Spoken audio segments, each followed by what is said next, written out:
Hello guys, welcome to my channel. आज मैं शेरावाली माता का मूर्ति बना के दिखाऊंगा। बहुत ही आसान तरीक़ा से बना के दिखाऊंगा, नेचुरल मिट्टी से। पहले मैंने मिट्टी का शेर बना लिया था, उसका वीडियो भी आ चुका है।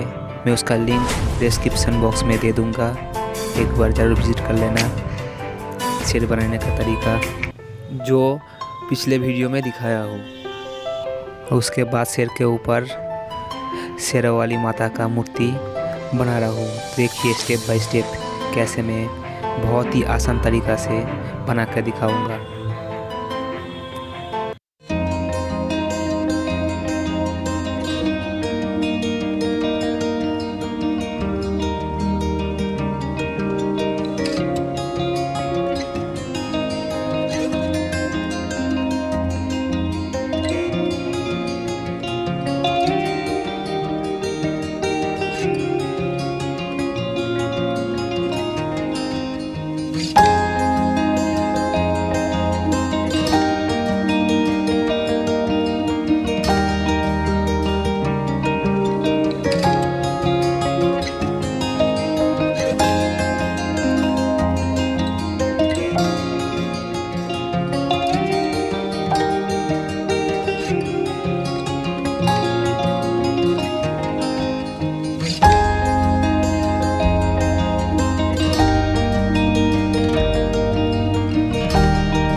सकते हैं।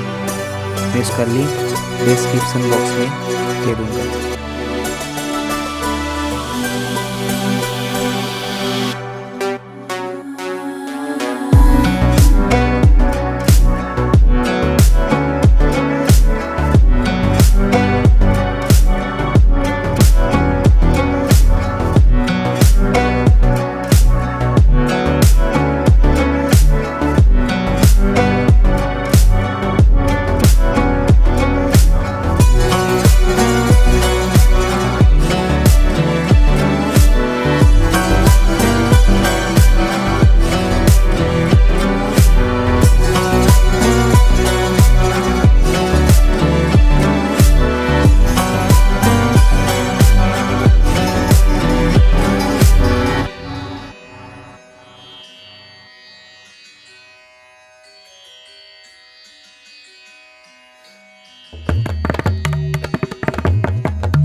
तो गाइस कैसा लगा मूर्ति बनाने का तरीका, आप लोग कमेंट करके ज़रूर बता देना। और जो लोग अभी तक सब्सक्राइब नहीं किया ज़रूर सब्सक्राइब कर लेना, ताकि मैं और भी नए नए वीडियो ला सकूँ। तो guys thank you so much for watching.